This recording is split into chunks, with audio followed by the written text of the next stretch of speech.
not great parent. Oh, the not. Welcome to England. My husband's been in England. And oh, that's what it is. No, what it is I've been making fun of him because he came home saying things like the lift in the hotel. Oh, Lord. And now this is me. Well, that's good. Welcome to the Not Great Parents podcast. And we are both not great parents. This is going to make some blooper already. Oh, I just promise you this. I hope Charlie makes this the real. But as we always say, we are trying not to be great. We want to not pursue the greatness of the world, all the success and happiness and all the things that we think will lead us to a bigger, better life, but to try and find life in the goodness of God, which is often much simpler, much easier. Slower a little bit. Yeah, slower, restful, certainly centered in the goodness, patience, peace, gentleness of God. And we want that not just for us, but for our kids, which is why we've been talking about family matters. Yes, family matters. So we've been in a series for a while now, talking about why we have families. That's right. The point of families, what the family prepares us for. So essentially, God has designed us to be in families, so that way we can learn and have it modeled for us by our parents and in our family structure, what it looks like to live in the kingdom of God. And That's so that is a variety of different things we've talked about. And this week we are talking about sibling relationships and why would we have siblings? Yeah. And what would be the function and the purpose of that in terms of modeling and preparing us for the kingdom of God? You know, I wasn't prepared to say this, so this is going to come out fumbling. But I just did speak with a different accent. So. There you go. You know, the more affluent that a society becomes, the less amount, I don't know how to say, fewer, I guess is how you say, fewer children a family unit you typically have. So you look back at like, you know, the early 1900s and everyone had like 12 kids. Right. You know, because that, you know, obviously birth control has helped with a lot of that. But still, yeah. But there was this idea of you had to have this many kids to help run the farm or do this amount of stuff. But the more affluent society you get, the more, you know, single child homes you get, you know, because usually one part of that is if you're a very affluent person, you're very kind of career ambitious, kids kind of cramp your style and your ability to do a lot of stuff. So, you know, a single child is kind of like a nice, you know, little affect to your life. But the more kids you have, the more it kind of cramps that kind of style. So in the greatness of the world, the way we often think of families is it's about developing that child. And it's a lot easier to develop one child. Right. So the thought then becomes, well, why would God want us to even have sibling relationships? What's the purpose around that? And I think a lot of what it is, besides the obvious reason, as we said, of, you know, work in the family farm and those things, put into work. In our case, a lot of what sibling relationships do is they become models, one, for all future relationships, but especially within the church, where the two primary words that get used to describe believers in the New Testament is the word disciple. That's usually Jesus's word that he uses. But Jesus also uses this next word, but the Apostle Paul uses it over and over. Is this word, and I can't think of what the actual word is, but it's the word they have for siblings, which gets translated brothers or brothers and sisters. And so the sibling relationship is the closest kind of relationship that we can have to what we are supposed to experience in the church. Right. That are these relationships with believers becomes very much modeled after the relationships we have brothers and sisters, which is why I believe the majority of the one another commands we get in the Bible are things like bear with one another's faults. Yes. You know, in my house growing up, it was, this is going to be a bad joke, bear with one anotherher's farts. Oh my God. I'm getting an email about that one. That would be my children. Yes, I was going to say. I knew as soon as I said. Loving that. Yes, I'm just saying. I thought as soon as I said it, it's a dumb joke. Don't know why I said it, but it's coming out of my mouth. Well, I'd already started it. I couldn't back up. But so bear with one another's faults, right? Be patient with one another, right? And encourage one another doesn't mean what we mean, which is like tell them how great they are.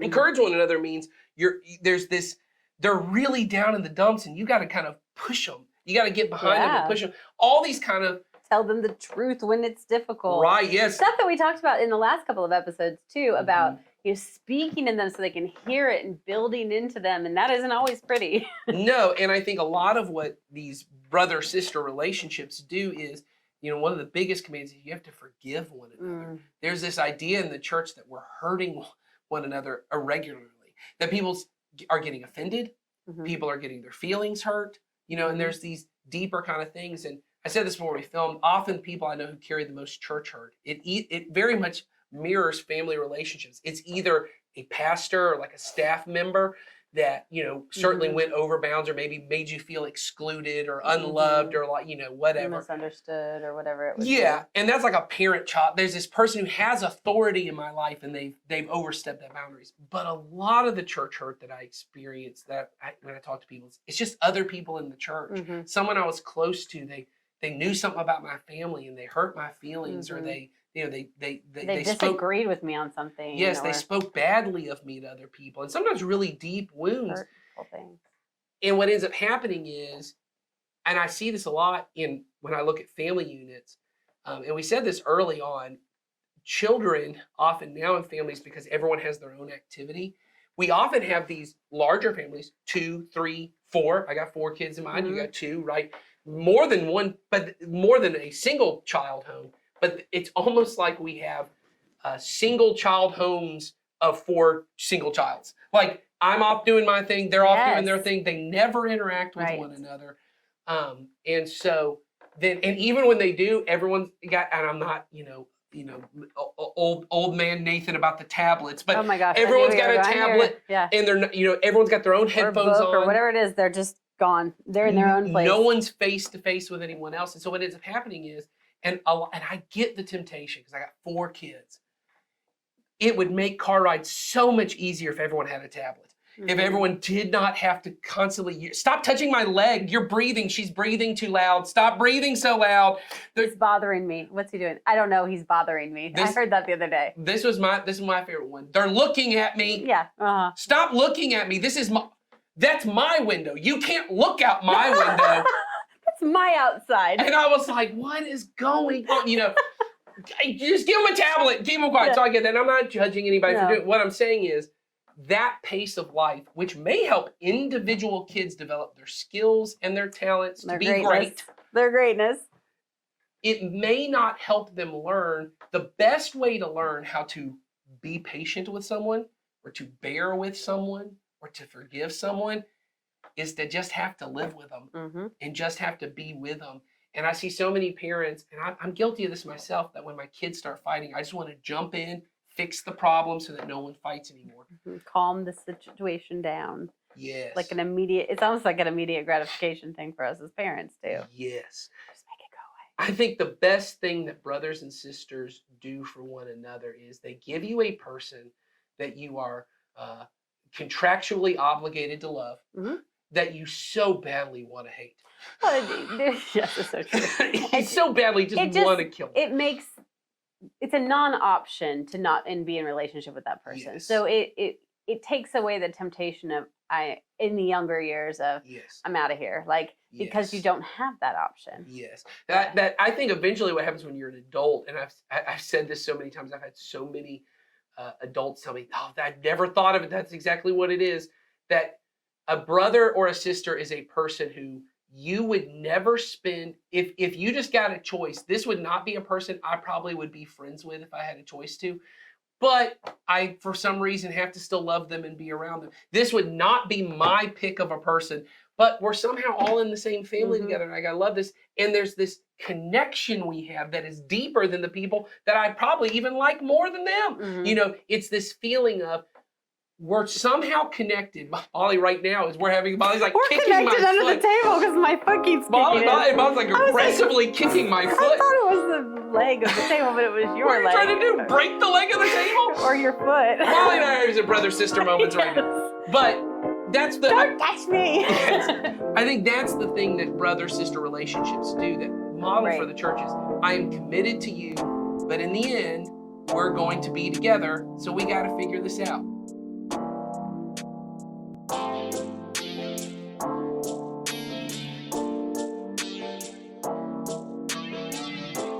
I would say the first 20 to 25 years of my life, I would do anything I could not to have to be in conflict. In fact, I would say even in my house growing up, both of my brothers were quicker, and I think they would both say this, were quicker to get into conflict than I was.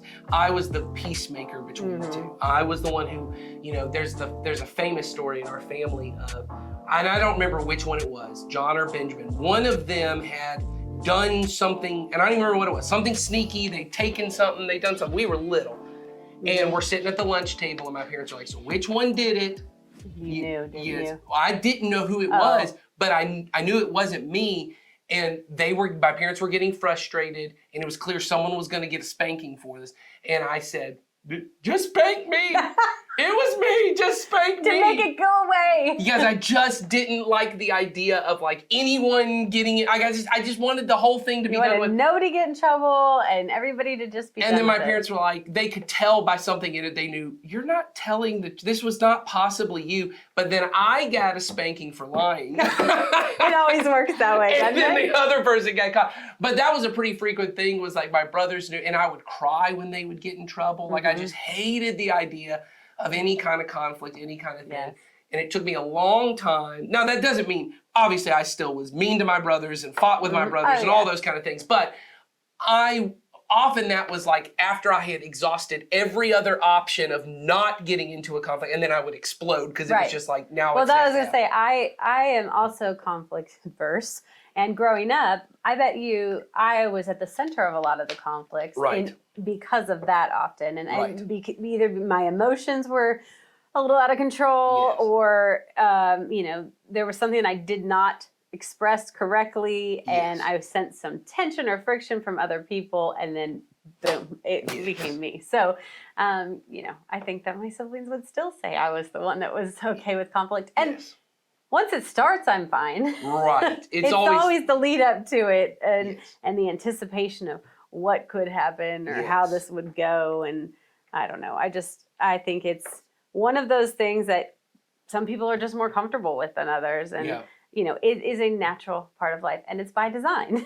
That's right. It's something that is really important to know how to resolve conflict. It's really important to know how to deal with your own emotions around a conflict and how to move forward in a situation without the explosion and the cutoff or whatever it might be. And so, I think that as we've gotten older, we probably both have realized we can't be in relationship with people if we don't learn how to do that. So I think, the good part about Family Matters is we're breaking it down and how it's modeled for us and within the family, and conflict is another area that is modeled within the family, and it in particular with sibling relationships. Yeah.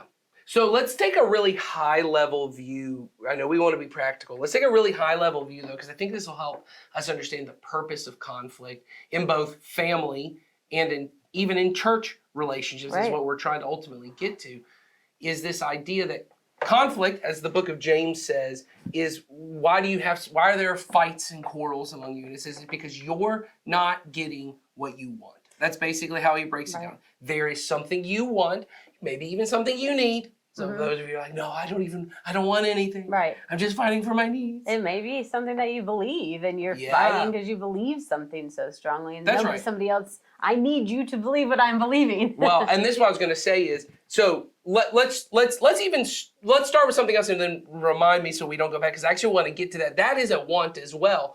But let's say that on a base level, you got little kids. Most conflicts are, give me that toy. Starts really young. Yes, leave me alone. Or we're trying to agree on the rules of the game. And, I want it to go this way and you want it. That's a very base level. With adults, it goes different things. I wanted this marriage to be like this. I want this to be like this. Or you get to church life. I want the church to offer me this. I want this. Or I want to be treated this way. I want to be spoken to this way. There's all the different kind of things.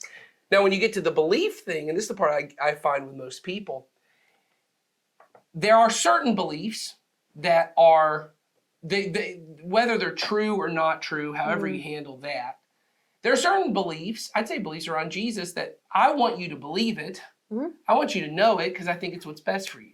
There are other beliefs, and we get into these, stupid fights over politics and different kinds of things that we get into with people. How to get to this same game. Often the want is, and this is what I found people is, I found this in myself. I'll just talk about myself, is it is uncomfortable for me when I'm in a relationship with someone and they don't agree with me.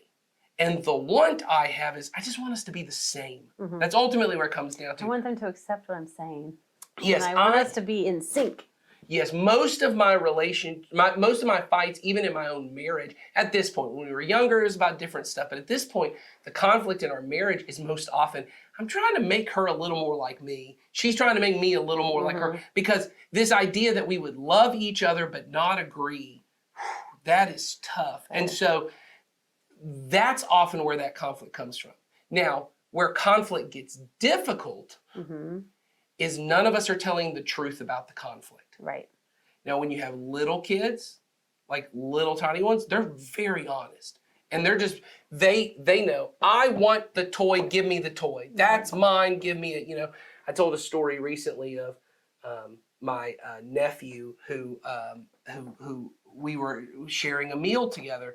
And he's a goofy little boy and he likes to do stuff, but when it comes to food, you don't mess with his food. So I'm being a good uncle and just playing jokes of, oh, that's my cookie. Oh, that's my cookie, do this. And he looked at me and he grabbed my hand and he goes, leave it alone. That sounds about right. Yeah, he just said, leave it, this ain't time for you. And I realized, and in that moment what I realized is that's really good. That's healthy expression on his part. Is, I don't want to joke. I want to eat my cookie. Especially for leave it alone. Yeah, and so I just said, okay, that's fine. Now, that's an honest way to, I want this. I don't want you to have it. At some point, you start to learn, and I don't know what it is. It's probably different for different people. I can't say what it is I really want, so I need to mask it up a little bit. Right. Well, and even you can see it with little kids too. So, Jasper, my little one, came home the other day. I had a terrible day at school, and I said, really? Because he's very positive. And I said, what happened? He said, but also has a very dramatic streak. He's super dramatic. So I don't know where he gets that from. He's dramatic in the positive direction. Yes. And he's an extremist. Yeah, when it goes to the negative, I have one that's the worst day in his entire life. I said, well, what happened? And he said, it was just bad on the playground. And I said, okay, what happened on the playground? And he said, Kimberly, his friend, was being mean to me. That's what he said. And I said, she was being mean to you. And so in my mind, I initially was thinking, oh, she must have said something or whatever. Well, in talking to him, I found out what had happened. He wanted to play a game. He had invented the game. She decided that she wanted to own the game. And she wanted to very common child problem. A little girl that wants to, take over. And he's very compliant in a lot of ways. So the next thing you know, she is the rule master of the game. Yes. She has recruited new friends and has told Jasper he can't play the game that he invented. But what I got from him was, she's being mean to me. Right. Because he didn't know how to tell himself the truth of what was happening. And he was just feeling the feeling. So that's when I was saying, well, what were you trying to do? And so that's, I think, what we were going at is, initially, you've got to ask yourself and your kids to start identifying what they want up front.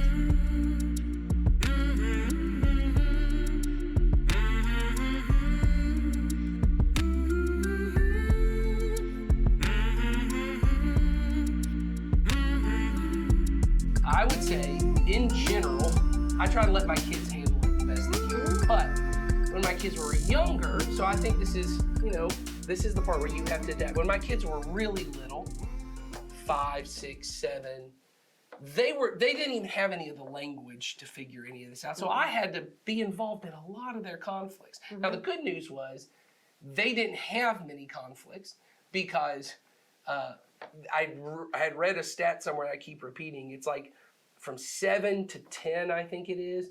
If you have kids who fit into those age groups, you have more than one kid that's 7 to 10. They argue, I think, once every 90 seconds. they have some kind of conflict, and at this age right now, I've got all 4 that fit into that category. Do you have to, is it a multiplier then? Yeah, I mean, someone's arguing with, and it's often on certain days, like one is on the outs from the other 3, Yes. and then some days each one of them is arguing with a different combination. I know, I'm on thinking different it's days. got a multiplier for you. Yes. Times 4. So at this age, I'm just trying to stay out of it because it's exhausting. Right. Well, you can't manage it all, and you shouldn't. No, because when you step in and manage it, one, as we've said before, you're telling them you don't know how to manage it. Mm-hmm. You're incapable of doing this. But 2, you're actually not giving them the skills to do it. Right. So when you have to step in, the first thing, as Molly's already said, is you've got to get them to get to a place where they can admit what is it that they want. And that may sound like, what is it that you didn't like? Right. You know? What is it that you don't want to be happening here? Sure, yeah. What is it you, because normally that's the way it feels. It feels like they did something I didn't like. But you got to get them to a place to say, what is it that you want? So often, the way it works is I'll come in, the girls are arguing, what happened? Tell me what happened. And I go, then they say whatever. She said this, she did that, blah, blah, blah. And you got to listen to it. Like, you do. really have to listen to it, because you might have to help them discover what they want. And it might be in some of those things that they say along That's the way. right. Because they're most likely not going to say, I want this. Yes. Or I wanted that exactly. Because That's right. they're going, those feelings, those emotions, all that stuff that's going on, that's escalated already, Yes. that's all still there. So Yes. you as the parent, when you do step in, your very first thing to do is listen to them too. And so I think listening is huge. You listen to the story, but one thing I would encourage you not to do is try to listen to solve the issue. What I mean is, this is a lesson I wish I had learned, and I've only learned in the last year and a half or so. You trying to figure out what went wrong in the argument that caused the thing, or to assign blame, or to decide, well, then I'll step in and fix this, which is what I often want to do, because it's honestly, it's just easier if I can come in and go, okay, you go to your room, you do this. It's just easier. It deals with the problem quicker. The problem is, It takes the annoyance away. it takes the annoyance away from me. Yeah, I know. What So it's about us then. Yes. We're wanting to take that annoyance away because you're going back to the couch to watch I want that show. to turn the TV back on. So that would make it easier. But it also teaches, our kids wrong conflict management, which is, this is how most of us as adults deal with it. Right. We live in the past of what the original inciting incident was, as if I could go back and fix that. Now, I'm not saying there's not a place. This is not what this podcast is about, so don't come at me at this. There is a place to have that, for people to apologize for what they did, and for you to offer forgiveness for what someone did, all of that. But most of the time in conflict, there's nothing you can do to fix what happened. So the question I ask my kids all the time is, listen to the whole thing, and they go, what is it that you want to happen now? And they'll say, well, I just wish she hadn't. No.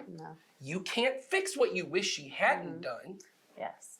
What is it you want to happen now? Because often the way it works in mine is, girls are all playing in like one of their bedrooms, right? And so whoever's bedroom it is, they have all authority and power. Oh, yes. It's their kingdom. Yes, and so certain times, they, as you can imagine, would abuse that power and authority. No. And they like to, and especially if it's like a younger sibling who's like finally got the power, they're like, you must be my slaves. And it's like all And this. that's short-lived. Yes, it does not work Let's be honest. That's short-lived. But eventually one of them will get kicked out. You're not allowed to play in my room anymore. And they'll come down and they'll say, well, I just want back in the room. And I said, well, that may not happen because maybe you messed it up. Maybe they messed it up. Who knows? Let's deal with what's reality. What do you want? And then you can have the conversation, and you're teaching them how to process moving forward in a relationship. And this is why it's really important to do this with siblings. It's hard to do this with kids at school. Now, you should still do this when it's kids at school and stuff like that. The problem is often, and I don't know Jasper's particular situation, but this girl that he's playing with probably is not a super close friend of his. Everybody is. Well, everyone's super close friend. I'm just kidding. But no, I mean, he's in kindergarten. That's what I mean. So this is a person they are all friends, but there's not somebody he has this like really close, right, like intimate relationship What with. I mean is there's no commitment there. And so this may be a kid it's not like he gets a lot of times to try and reinitiate a relationship and those kind of things. When there's a conflict, normally by the next day, everyone's over it and they've moved on. But in sibling relationships, you are committed to these people at least for the next, until you're 18 and you can move out of the house. But most people try to make those relationships work into adulthood, right? Right. So you're committed to one another. Right, that's what you hope for. So people tend to let things fester a little more in those relationships. Yes. People tend to let those things go. So you're trying to teach your kids, how can we repair this and you can learn how to work on it? In a forward way. Forward moving, not going back to what did happen. Let's talk about it. And you may have to address what did happen. Yes, but you can't stay there. You can't sit on the past. So maybe what your kid wants is, I want that the next time we play, they don't call me that mean name, or they don't take my toy away. And we go, okay, well, that we can work with. So then you, however you feel like would be an approach, because you're an adult, you would know how to have that conversation, hopefully. You say to them, so I'll say to them, okay, well, why don't you do this? When they come down after playing, say, hey, next time when we play, can you not do that? And then I said, but then you got to go the extra part and explain why. Because when you did that, this is how it made me feel. That's the vulnerable part no one wants to do. Everyone's okay with the let me control your behavior. Right, because you can't talk to me as soon as you have to be inward focused about it, or turn and say, I'm trying, I felt this way. Yes. That's scary for people. Yeah, I think it's super scary in adult relationships, but it's really scary in kid relationships because, once again, if you go back to a high view of what conflict is, when it's about I want something and I'm not getting it, what everyone's trying to do, all that a conflict is from a participant's perspective is it's a battle. I want to win. So whatever I have to do to win to get what I want. So what it feels like when I come to you and say, can you not do this because this is how it affects me? That feels like a weaker position. It's not, I'm not standing on a moral high ground and saying this is wrong and God says it's wrong and the US government says it's wrong and here's all the authority I'll stand on. It's also not the authority, which is why people, little kids do this, but we do the same kind of things. It's the authority of I'm bigger and stronger, so I'll push you down if you do it. Or I'll call you a mean name back if you do it. Tell mom and dad. I'll tell mom and dad. Like I'll grab some power from somewhere to get what I want. When you tell your kids, this is how to engage in the conflict, it changes things. It changes, and it's a more Christ-like approach because ultimately it gets to what is the thing that the three ways that I've taught my kids in our house what are our rules, but it's the rules they're supposed to have with each other, which is to always respect, always be honest, and always honor the other person. So I don't, in an argument, in conflict, it's appropriate for us for things to get emotionally tense. Oh, yeah. I have one that... Yeah, emotions are a part of it. Yeah. And it's okay. But a lot of us... And how you respond with those emotions is what matters. I think you and I both can relate to this because we're both such feeler-type people. Often what I don't like in the conflict is the way it makes me feel in the moment. I don't like that there's this disruption between me and this person I care about, and it feels like we're not on the same side of the argument. So then we're not, if we're not on the same side of the argument, then we must not be okay. Yes, there's this feeling of that... Or that we're going to not, this is going to end badly. Well, and I would say this too for little kids, and I have to say this to my girls all the time, when they get to that age where they actually start getting mad at you, and I mean like intensely mad, not like, well, mommy said no, but I mean like they're mad at you and they want to call you a mean name. That's really uncomfortable, like internally uncomfortable for a kid who really loves their mom and dad, and suddenly they feel like I kind of want to hurt them. Like I want to say something that just hurts them a little bit. Them, yeah. And they feel so much guilt, like they want it, but they also feel guilty about it. Well, they feel that way with other people too, and I felt that way when there are people I love and care about, and I go, God, I really want to win this. I bet if I said this, it would win. And then I feel so guilty that I would want to say that to someone I love, and then I go, all of that, it's so uncomfortable. But being able to say to our kids, the Daniel Tiger song, it's okay to be mad at someone you love. When you are ready, give them a hug. It's okay. But what it means is it's okay to be upset with somebody. It's okay to be mad at somebody. It's okay to disagree with someone. But ultimately, you're going to move back toward them. Yes. And as part of the resolving of the conflict, you the godly thing to do, the Jesus way, is to move back toward them to work it out.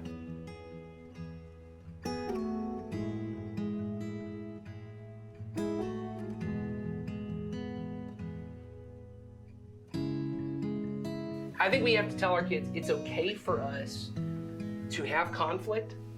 It's okay for us to disagree. It's okay for us to argue. It's okay for you to be mad at me in the argument. It's okay for you to be mad at your sister in the argument or your brother in the argument. But there must be some rules of things you can't do. Right. Things that are not appropriate. Things that they're not fighting fair. That's why I say this. It's okay to fight with one another. You know, ultimately what you want is to fight for one another. Yes, but you're going to fight. You're going to butt heads. It's going to feel like you're fighting with one another. But everyone has to fight fair. Right. And so those are those things we've talked about before of respect, honesty, and honoring.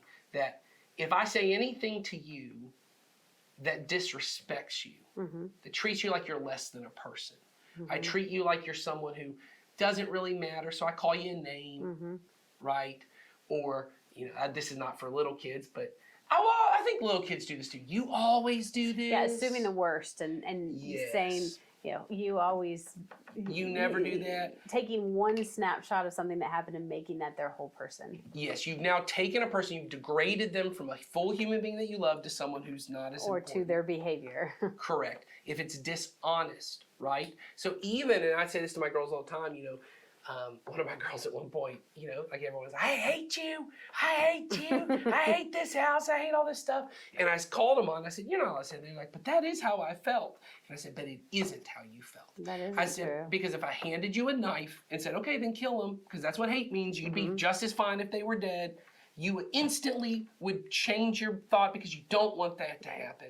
What you're doing is, you're trying to lie and create a fictitious universe where for a moment I think it's possible you do wish I was dead. Right.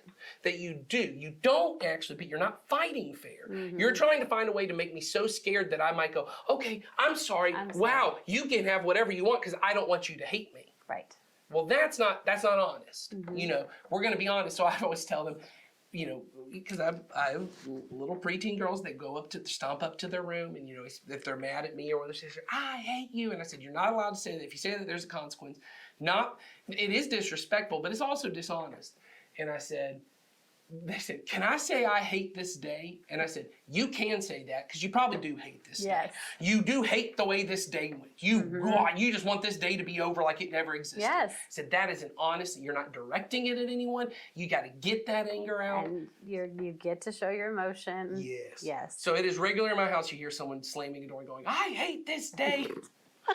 And it feels a little silly. The worst day. It feels like silly. Jasper telling me he hated his day at the playground. It was about one thing. Yes, but honestly, it is more honest to what they're actually feeling in that moment than I hate you. Yes, And sure. then obviously the last one is honoring, which is, it goes beyond respect, is that I treat you as if you are more valuable than me, which is all counter to every argumentative technique. Everyone, what they're trying to do is saying, I'm the one who has the moral high ground. Right. Every single technique and just naturally what we do is to just figure out a way that I put myself a notch or 10 notches above somebody else so that I can look down on them during the argument and that they don't feel confident in arguing back with me. I am trying to put myself, and this does happen a lot when people admit they're hurt, because there's dishonest ways to talk about your hurt, which is to put myself in this, it's almost like I'm the victim and that gives me moral superiority. You have wronged me, so now you must make it right to me.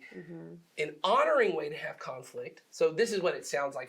I come and I go, hey, I'm sure you didn't mean for this to sound this way, but when you said this is how I felt, or this is how it hit me, and it probably is something with me, but I just wanted you to know, what did you mean when you said that? See, now I'm putting myself at least on level playing field, if not saying, hey, look, I probably misunderstood. Right. I'm the one who doesn't have the information. Now, obviously there are manipulative ways to do that, because I know people, I'm even hearing myself, someone came to me, I might go, okay, what are you saying? But there are ways. I don't know. There are ways to do it. There are ways to have honoring ones of saying, hey, this is the way my wife says it. I think it's wonderful. She doesn't say this with me, but she says it with her girls all the time. She goes, you must be really upset because the way you just spoke to me is not who you are. That is not the kind of girl you are. So when you spoke to me like that, you must be upset. Can we talk about how you're feeling? That's great. That's a real, that's not, you little dirty worm. You can't speak to me like that. You can't. It's a way of honoring, lifting. You are such a respectful, kind, thoughtful girl. I'm not seeing in you right now who I know you to be. Yes. This wonderful person. Right. Help me understand. I often say, help me understand. That's good. Help me understand. Help me understand. Or occasionally, if I'm in my feelings, I will say, the story I'm telling myself is this. Sure. Is that correct?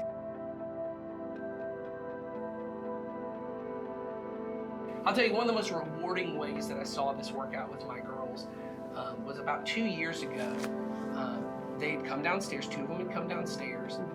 They'd been playing up in their room, and one of them came trailing behind, and she just walked up to him and said, "Girls, I need to talk to you." And I was like, what is going on? Like, it was just weird the way she said it, because she was only like 9 or 10 at the time. And she said, when we were up in my room, and I said, and I don't remember what it was, but she had suggested a way to play a new game. Yep. And she said, and you guys said, no, we want to do it our ways. It made me feel like you thought my way was stupid, and that maybe you thought I was stupid for doing it. That's really great. And I'm sitting there going, I'm just like quiet. I know. Like, because I'm in the room. It does happen every time. And I'm just sitting there and I'm listening to him. And then, of course, the other 2 turn around. And what she was afraid, I'm sure, was going to happen was they were going to go, well, we do think you're stupid. Yes. But that isn't. They immediately saw. Bingo. And the other 2 girls start crying. And they say, oh, no, that isn't what we wanted you to feel at all. Back to her. They go, of course that's not how we wanted you to feel. We're so sorry. That's not what we wanted to happen. We just liked our way better, but we thought your way was good. We just really liked our way. And she said, well, I understand you like your way better. Sometimes I get my feelings hurt like this. And I'm going, what is happening? Like they find now, of course, it's been 2 years and we've had 1,000 conflicts that didn't go that way. But that's kind of showed you that they're capable. They're capable, and they honestly have shown, even as they've gotten older, they've shown new ways of developing that. And they were working it right in front of you without you having to do anything. I was like, what is happening? I'm like sneaking back into the corner, like maybe they don't see me here. Yeah. But it's one of those moments, and that's what we want for our kids, because long term, it's not even about their relationships with one another. Certainly, we know so many brother-sister relationships that when you get to adulthood and the conflicts are about bigger stuff, that sometimes now I don't see my brother anymore, I don't see my sister anymore because we can't work through it. And being able to learn how to deal with those conflicts and be honest is really important. But certainly within the church world, for people to disagree and get their feelings hurt. Because if you're really going to have relationships that matter in the church, not just friendly, hey, how you doing? Right. Where I truly love and care for this other person. We're going to have conflict. Yeah. We are going to have conflict. And people are going to get their feelings hurt. And people are going to get upset. And people are going to need to be forgiven. And other people are going to have to do the forgiving. And for us to learn and to train our kids to go, hey, don't give up on a relationship just because there's a conflict. You know how to move towards it, which ultimately means at some point they're going to have to apologize. You're going to have to apologize, and that's hard. And what I've learned with most people in my life is they never learned how to do it. They never learned how to form the words that it takes to actually apologize. And so I think it is incredibly important that you make your kids apologize. Yeah, I think people have different opinions on this, and I am with you. I think everything that we're doing in this modeling for our children is practice. There are times we do things that we don't fully believe in at the moment. Oh, sure. But it's practice and we're going to talk a lot more about that coming up in the future. Like putting these things in place in our life and practicing them so that they can become natural to us is important. And apology definitely falls into that. Well, like you're saying, it's a practice. And I've never heard any parent whose kid has, come to them with, I don't know what, some school assignment, go, I'm never going to need this.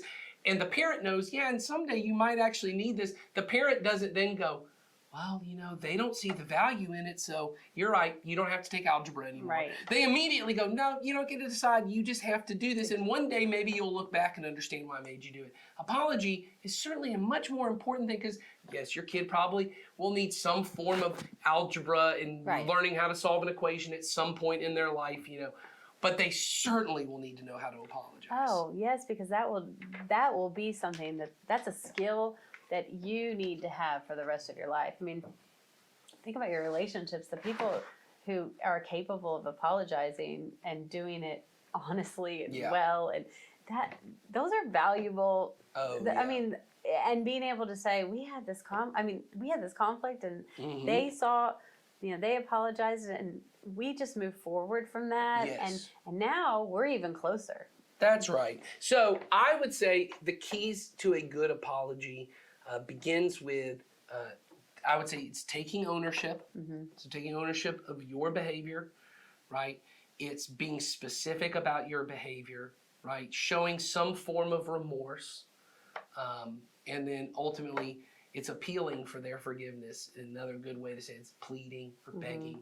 It's and putting never yourself use in the that word lower. "but" in an apology. No, that's really good. That's really good. Yeah. Anytime you say "I'm sorry, but," it takes away from it. Yeah. I've been guilty of that. Oh, yes, 100%. I have to. It's a justification. I'm apologizing that we had friction, but I'm justifying why I did what I did. Yes. Or I thought what I thought, or whatever. And then you're kind of diluting the apology anyway, because you're still trying to make your point. I say to my girls all the time that what saying sorry means is, I did something bad that caused something bad for you, and I feel bad, right? And I love all rhetorical devices, so I use those same kind of rhythmic things of, I did something bad. That's the ownership part. I did it, not, I'm sorry you got your feelings hurt. I'm sorry you're so sensitive. I hate that. Because that's not me taking ownership. That's you're the one with the problem. It's my ownership, right? So I did something bad, and then I acknowledge in you, and I'm specific about it, that what I did caused this bad thing. So I never say I have said I'm sorry that your feelings are hurt, but I always start with, I'm sorry that what I said or what I did caused your feelings to be hurt, right?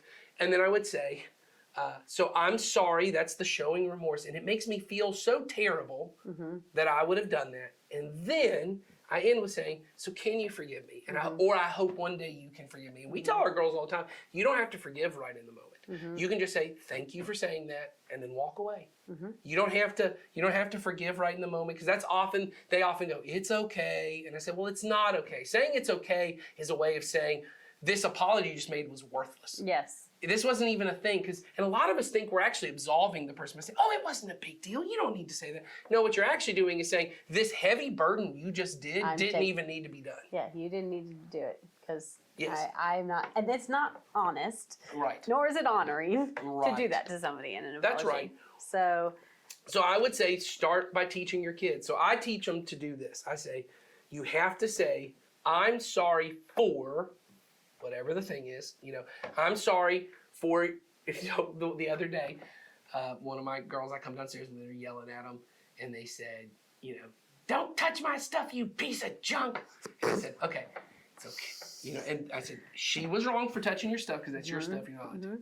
You're wrong for calling her a piece of junk, because that's disrespectful, right? So it's dishonoring to touch her stuff. So I make them apologize. So the one says, I'm sorry that I touched your stuff. It did not belong to me. The other one says, I'm sorry for calling you a piece of junk. You're not a piece of junk. Done. That's fine. That's a good enough apology, because I'm being specific for what I did. Now, of course, they probably didn't mean it, and they walked away and... Yeah, but you taught them the practice of doing it, because if we have never been trained to say those words and have sometimes where we feel it, sometimes when it matters later on, and not that those don't matter, those little things, but I mean, when we are in adult relationships, that's right, or even later on in our childhood relationships, we will lose those relationships because we cannot say, I am sorry for, and that's great, right? The world says, okay, you don't need those relationships. But what God says is, those are your brothers and sisters in Christ. And those should, sorry, I'm laughing because I just flung something off the table. Off the side of the table. But what God is saying is, those, we love others, and so we apologize. That's right. And we humble ourselves to what an apology is. Well, ultimately, apologies are about me honoring the other person, because it's about me elevating a person and realizing what I did put me in a debt to that person. Mm-hmm. And so I'm honoring you when I apologize. But as I tell my girls all the time, and then once you apologize, you've moved back up. Mm-hmm. I say to my girls, I have one girl that hates to say she's wrong. And I said, here's the problem though. When you know you're wrong, the only way to be made right is to say you're wrong. The moment you say you're wrong, you're right. And the longer that you continue to call yourself right when you're wrong makes you more wrong. But doesn't that feel opposite? Because she says, Yes. I'm afraid if I say I'm wrong, then they're gonna think less of me. And I said, no. People think less of a person When who is you're- wrong, knows they're wrong, and can't say they're wrong. Yeah, I always say to my kids, we are all going to mess up. We are all messing up. It's what we do from that point forward that matters. Meaning, if I don't apologize, I've already got a problem there. Yes. If I don't understand Yes. what I did and that it was wrong, that's a whole other thing, because it's going to lead to you continuing to do that, which That's will right. ultimately lead to all kinds of things for the destruction of the relationship. And then once you've taught them to apologize, what it allows you to do for the other kid, the kid who was wronged, right? When they come to me later and go, I'm still mad about what they did. And I said, but here's the problem. Mm-hmm. They've already apologized and you told them they made it right. Mm-hmm. So now you have to forgive and let go, Mm-hmm. because that situation has been resolved. Well, I don't think they really meant it. And I said, well, you don't get to judge that, because when they said it, you accepted the apology. Mm-hmm.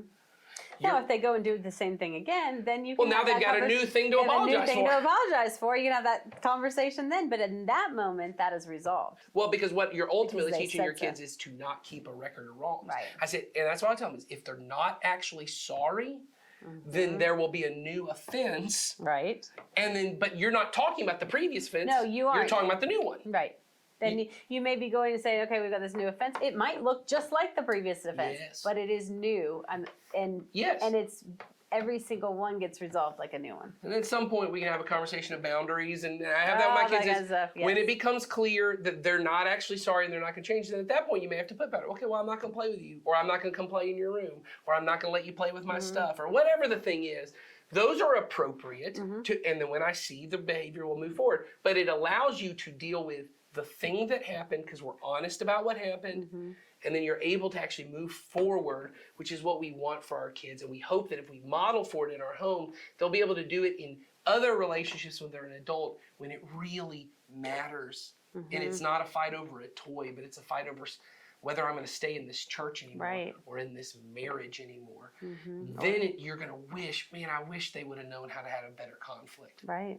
So, Well, we hope that this was helpful. yeah. We certainly know that it's a lifetime of practice. It's Yes. not, you're not going to listen to this and have it all fixed up in 1 week, because Nope. we are still working on it I'm too. still learning how to do And it. most people will for all the days, their entire life, they'll have to continue to practice this and work on it and that sort of thing. But, as parents, we've got to help our kids do this. Yes, absolutely. It's just so fundamental and essential to their relational world beyond your own home. Yes, absolutely. All right, well, thanks for joining us. Yeah, it's the end of it. I'm like, It's the this end. is the end, right? Yes. Sometimes I don't always know, because we're just going along. But We fill anyway, things all out. yeah, so all out of order. But thanks for joining us. And if you guys have questions, or you want to leave us comments, or you want to tell us about a conflict going on in your world, conflict with us, whatever it might be, feel free to use the link in the show notes. Yes. And this week, your practical, we didn't give anybody a practical thing. We gave them steps, but maybe we give them an assignment. Oh, okay. Go make your kids bond. Like, actually, or let your kids fight something out. I don't know that we have to give you an assignment, because your kids are going to fight about something, and maybe you can Well, use with these. those stats you gave, that's true. In about 30 minutes, you'll have a few. Yeah, you're going to have another one coming up in a second. Yeah, so maybe don't that's worry. not a good thing. Use what we talked about. Yes, exactly. All right, you guys have a good day. Take care.